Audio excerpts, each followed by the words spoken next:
Berita terkini berkaitan dengan akaun 3 KWSP 2024. What's up guys, Assalamualaikum dan salam sejahtera kepada korang semua yang sudi menonton Saja Sembang. Aku Faizwan.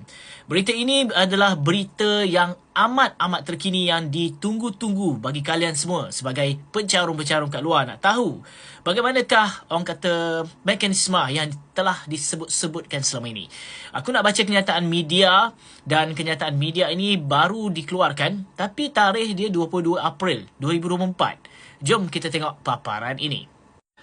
Kumpulan Wang Simpanan Pekerja KWSP mengumumkan inisiatif perstrukturan semula akaun KWSP bagi tujuan menambah baik keselamatan pendapatan persaraan di samping memenuhi keperluan kitaran hidup ahli. Melalui inisiatif ini, akaun ahli akan distruktur semula daripada 2 akaun iaitu akaun 1 dan akaun 2 kepada 3 akaun. Okey, seperti berikut. Akaun persaraan, akaun 1 yang bertujuan untuk mengumpulkan simpanan yang bakal berfungsi sebagai pendapatan semasa persaraan. Akaun sejahtera, akaun 2 yang bertujuan untuk menangani keperluan kitaran hayat yang menyumbang kepada kesejahteraan semasa persaraan. Dan akaun fleksibel, akaun 3 sebagai akaun baharu yang diperkenalkan untuk membantu ahli menangani keperluan kewangan jangka pendek yang boleh menjejaskan kesejahteraan semasa persaraan sekiranya tidak dipenuhi. Simpanan dalam akaun ini boleh dikeluarkan pada bila-bila masa mengikut keperluan ahli. Aku tahu ada segelintir orang akan skip video ini, tapi aku nak beritahu korang berdasarkan apa yang aku baca nanti sekejap lagi, dan aku dah baca pun, memang tak akan ambil pun percentage daripada akaun 1 untuk dibawa kepada akaun fleksibel. So apa yang boleh ambil sebenarnya daripada akaun 2 sahaja, iaitu akaun sejahtera yang diperkenalkan nama akaun tersebut. Jom kita tengok dan continue balik apa yang aku nak baca. Mulai 11 Mei 2024, apa-apa caruman baharu KWSP yang akan dikreditkan ke akaun ahli akan diagihkan seperti berikut. 75% kepada akaun persaraan, 15% kepada akaun sejahtera dan 10% kepada akaun fleksibel. Perstrukturan semula akaun KWSP ini melibatkan semua ahli KWSP yang berumur di bawah 55 tahun. So kalau kita lihat sebelum ini struktur akaun KWSP semasa, akaun 1 70%, akaun 2 30%. Sekarang ni dipecahkan kepada 3. Maksudnya akaun persaraan 75%, akaun sejahtera 15%, akaun fleksibel 10%. Jom kita tengok. Ketua Pegawai Eksekutif KWSP Encik Ahmad Zulkarnain On berkata, fokus utama inisiatif perstrukturan semula akaun KWSP ini adalah untuk memperkasakan ahli dalam membuat keputusan bagi mengimbangi keperluan masa depan untuk persaraan dengan keperluan kewangan jangka pendek, sederhana dan panjang. Inisiatif ini juga dapat membantu meningkatkan simpanan persaraan ahli supaya mereka boleh menerima pendapatan persaraan yang bermakna dan mencukupi untuk membiayai kehidupan persaraan mereka kelak. Inisiatif ini bukan sekadar respon KWSP terhadap keperluan semasa, tetapi merupakan langkah proaktif dalam membantu ahli berdepan dengan perubahan landscape pekerjaan dan demografi penduduk serta keperluan kitaran hayat ahli KWSP.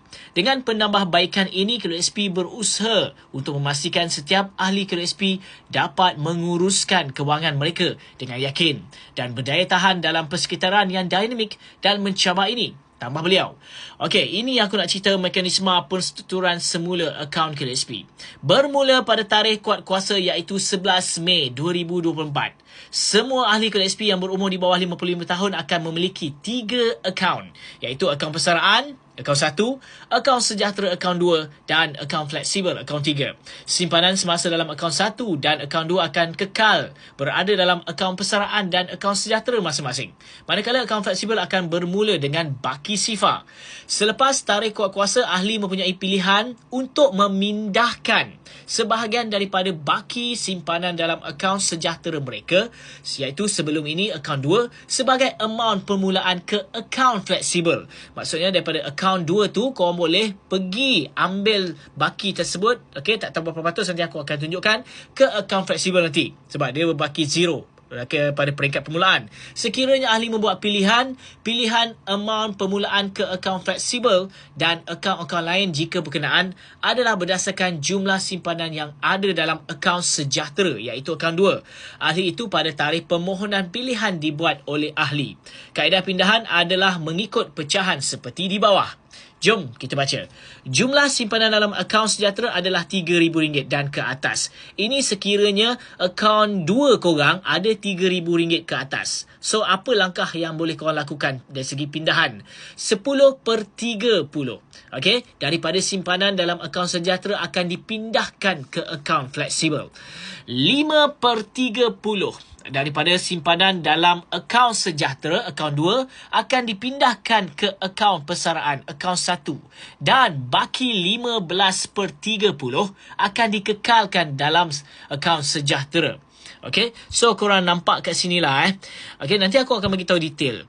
Okey, jumlah dalam simpanan akaun sejahtera adalah kurang dari RM3,000. Ini sekiranya akaun 2 korang kurang RM3,000.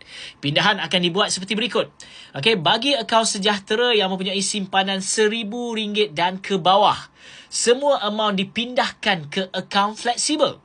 Okey, maksudnya siapa-siapa yang ada akaun 2 mempunyai simpanan RM1,000 dan ke bawah, semua amount korang dipindahkan ke akaun fleksibel. Okey, maksudnya korang akan dapat RM2,000. Bagi akaun sejahtera yang mempunyai simpanan melebihi, maksudnya boleh ubahlah. Bagi akaun sejahtera yang mempunyai simpanan melebihi RM1,000 dan tidak melebihi RM3,000, maksud sekitar dalam RM2,000 contohnya. Amount yang dipindahkan akaun fleksibel adalah RM1,000, manakala baki adalah kekal dalam akaun sejahtera. So, ini kalau kita lihat kat sini, sekiranya korang ada RM2,000, RM1,000 boleh pindahkan ke akaun fleksibel. Tetapi RM1,000 kena kekal. Balance tu kena kekal. Okey, macam tu.